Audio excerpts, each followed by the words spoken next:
Right now, Pittsburgh's best sports show is about to begin. Call us or tweet us.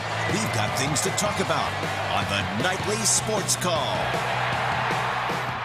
Good evening, everybody. Welcome to the Nightly Sports Call. I'm Josh Taylor, in tonight for Rich Walsh. Joining me in studio from the Pittsburgh Post-Gazette, and also the host of his own evening show on 93.7 The Fan. You might have heard him earlier this evening because he just came from the radio studio and hustles right over here because he works out hard. Paul Zeiss joins me in studio. And Paul, we will address the big thing first. We'll talk first about Steelers and Patriots because that is obviously the big topic that's been going on all week. And we'll try to work our way into some Pirates winter meetings talk because we were talking a little bit off air about the offseason so far in Major League Baseball and another trade possibly on the horizon for the Cardinals, which should probably drive everybody insane. We'll get into that. Maybe even a little bit of college basketball. I'll ask you about Pitt and your stance on how things are going right now. Got a big tilt tomorrow against McNeese State. McNeese State, baby. McNeese State. There we go. But before we get into that and before we get into all those topics, we'll talk Steelers and Patriots first. The big discussion has been about, A, can the defense stop Tom Brady? B, can the Patriots defense stop the Steelers? And C, which coach has the edge in this? And some of these answers are probably more obvious than others. And the thing I keep coming back to when people ask me for what to expect, I keep saying the same thing. Bet the over, because there's going to be a lot of points in this game. But from your perspective, what are you looking at as far as things that you expect to see? Because we know what the script has been in recent years, but there may be some different things about this Steelers team compared to years past. Well, if you listen to the callers on my radio show, the Patriots will find a way to cheat on Sunday, and so they have the edge. No, I mean, it was 4 hours of conspiracy theories, which is always fun. Ooh, break out the tinfoil. I think that this is a team, the Steelers, this year, that are finally equipped to win a shootout against the Patriots. I would agree with that. I don't think they're going to stop the Patriots much. I mean, they'll have some success, some drives and whatnot. But I think this, I could see the Patriots scoring 31 or something in this game.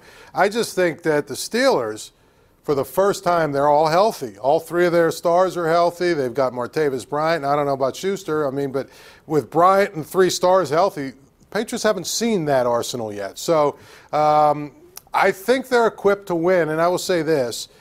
It is far more important for them to win than the Patriots. Because I think the Patriots could come to Heinz Field and win a playoff game. They have already, a couple times. I don't think the Steelers can go up there and win a playoff game. Would have to agree with that. I mean, we've only seen a couple teams go to Foxborough and have success there. And one of them has been the Ravens, and I think a lot of it's based just because of how their defense has been structured for, we're talking about almost a decade, under John Harbaugh. But as far as the Steelers are concerned, I do have to agree with you with the Steelers being healthy, having Antonio Brown, having Le'Veon Bell, having Ben Roethlisberger, having Martavis Bryant, and the possibility of having Juju Smith-Schuster. We know he was limited today with a hamstring injury, and having a healthy offensive line. Having all those elements together does make this team stronger. Now, the one thing they have in common, both teams are kind of banged up on defense. They got some key guys that are out. Of course, the Steelers missing Ryan Shazier. Joe Hayden is still questionable for this game. Cody Sensabaugh is questionable for this game. I would like to think that for the defensive side, it's going to have to be all hands on deck, whether it's Cam Sutton, whether it's Joe Hayden, Cody Sensabaugh, Artie Burns, even Sean Davis and Mike Mitchell. Yeah. Everybody's going to have to put their hands in the pile and try to make this work. But again, I don't know that the Steelers are going to stop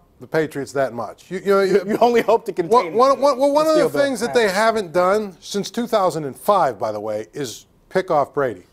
Since 2005, and these teams have played a lot. And 6 games, 1,800 plus yards. Yeah. 18 touchdowns, no picks. And only sacked 10 times. And he's 10-2 against them with 29 touchdowns and 3 interceptions. That's a crazy. So, they've got to get interceptions, number one. I mean, to stop some drives. They've got to get a push up the middle and hit them a couple of times with their defensive line so they don't have to blitz. But it really comes down to, I think, what is their offense going to do? And I don't know that the Patriots can stop the Steelers. Now, there's the next thing that you look at. The Patriots have a healthy Rob Gronkowski. He missed their last game against Miami, serving a suspension. He is now back. He is expected to play. And he is the one X factor that I don't think many teams can account for, not just the Steelers. He tends to torture a lot of teams. However, Rob Gronkowski's had 3 games with at least 3 touchdowns in a game in his career, and 2 of them have been against the Steelers. So that's the other X factor you look at and say, okay, even if you can try to contain Brady, what do you do with Gronk? I'll tell you one X factor, too, that kind of goes hand in hand there. Brady's not 100% healthy. Right. He's got like some sort of calf or Achilles thing going on, so he's not moving quite as well as he usually does, stepping in up and down the pocket. That could become a factor. And I think that the thing about Gronkowski is he's 6'7" and a freak athletically.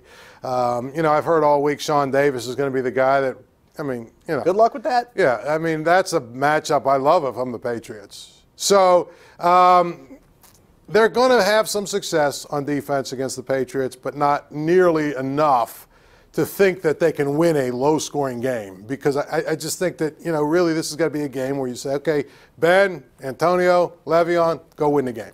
We will take your phone calls. We'll take your tweets. Whatever it is you want to talk about, we'll do that when we come back. Stick around.